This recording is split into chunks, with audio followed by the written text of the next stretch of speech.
Canada वीज़े फराहम कर रहा है। आपकी पीआर हो सकती है। विजिट वीज़ा को वर्क परमिट में ट्रांसफ़र कर सकते हैं। बैंक स्टेटमेंट कितनी चाहिए, कितना खर्चा आएगा। कनाडा में ट्रक ड्राइवर्स के लिए जॉब्स मौजूद हैं। वीज़ा का कोटा जारी किया है। कनाडा की इमिग्रेशन के हवाले से, कनाडा का विजिट वीज़ा या कनाडा के वर्क परमिट के हवाले से मैं मुख्तलिफ प्रोग्राम्स, मुख्तलिफ वीडियोज़ आप तक पहुँचाता रहता हूँ ताकि आपको एक ओवरव्यू मिले, एक आइडिया मिले।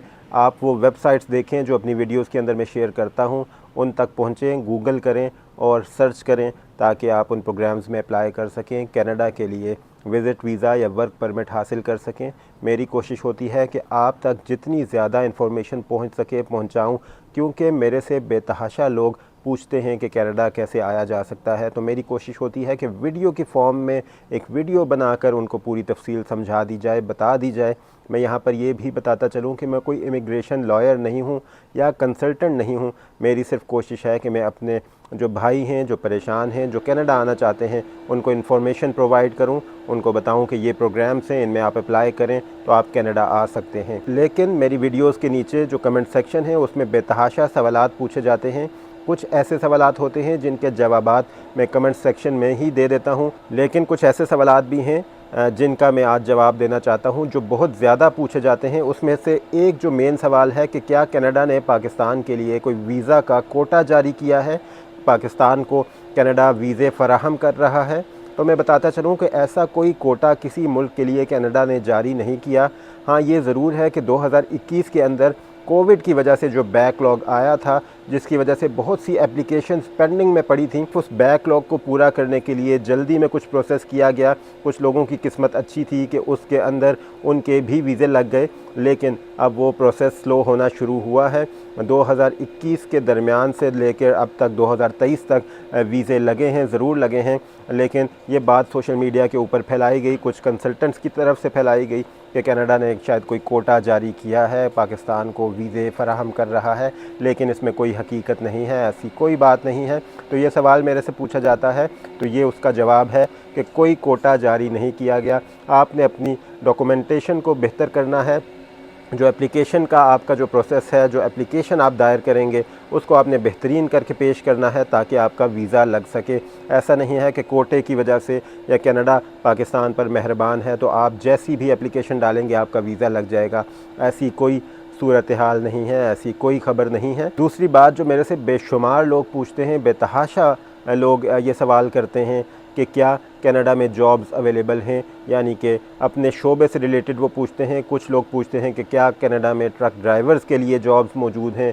कुछ का शोबा अगर फार्मासिस्ट का है तो वो पूछते हैं। इसी तरह बैंकिंग के शोबे से रिलेटेड लोग पूछते हैं। तो मेरा जवाब उनके लिए यही होगा कि जॉब्स तो मौजूद हैं कनाडा के अंदर, लेकिन क्या जॉब्स मौजूद होना काफ़ी है आपके लिए? क्योंकि आप अगर किसी दूसरे मुल्क में बैठे हैं, कनाडा के अंदर जॉब ज़रूर मौजूद हैं, क्योंकि कनाडा एक बड़ा मुल्क है जहाँ पर आबादी कम है, यहाँ पर जॉब्स क्रिएट होती रहती हैं, ऑप्शंस मौजूद होती हैं। लेकिन अगर आप किसी दूसरे मुल्क में बैठे हैं, ये बात मैंने दूसरी वीडियोज़ में भी बेशुमार बार बताई है, इसको मैंने क्लियर करने की कोशिश की है कि अगर आप कनाडा से बाहर बैठे हैं, किसी दूसरे मुल्क में बैठे हैं, तो कोई एम्प्लॉयर आपका इंतज़ार नहीं करेगा कि आपका 6 महीने बाद वीज़ा लगेगा, आप कनाडा आएंगे, आप उसको 8 महीने या 1 साल बाद ज्वाइन करेंगे।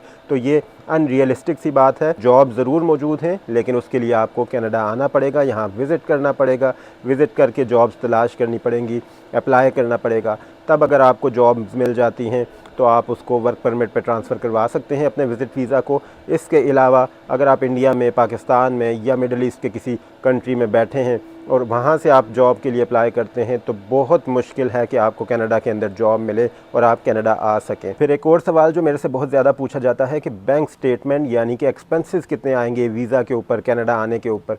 तो मैंने कल की वीडियो में भी बताया था, इस बात को क्लियर किया था कि बैंक स्टेटमेंट वेरी करती है आपके विज़िट प्लान के ऊपर, आपकी वीज़ा टाइप के ऊपर। अगर आप विज़िट वीज़ा पर आते हैं तो आपकी बैंक स्टेटमेंट डिफरेंट होगी, आपने अपने प्लान के मुताबिक बैंक स्टेटमेंट शो करनी है।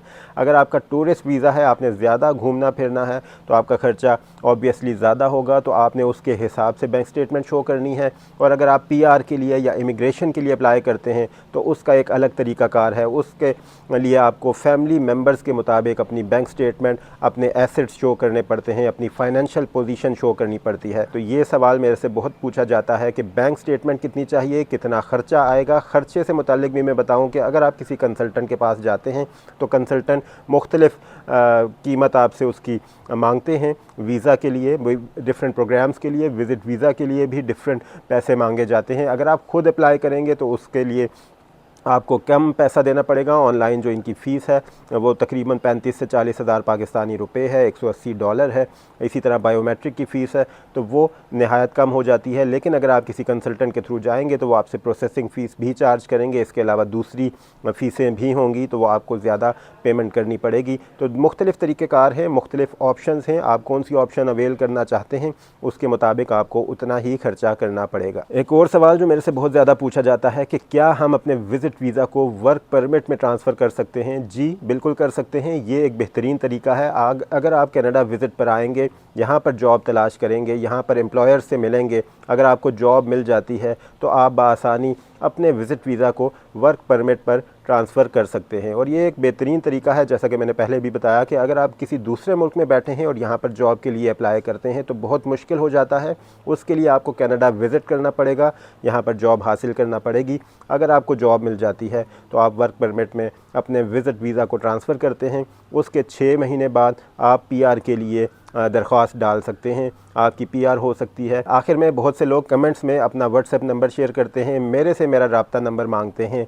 तो मैंने जैसा बताया कि मैं कोई कंसल्टेंट नहीं हूँ, कोई लॉयर नहीं हूँ जो आपके साथ बिज़नेस करना चाहता है या आपके साथ डील करना चाहता है कोई इस किस्म की। मेरा काम है आपको इन्फॉर्मेशन देना, आपको वेबसाइट्स, आपको रास्ते बताना, आपने ख़ुद उन पर जाना है, अप्लाई करना है।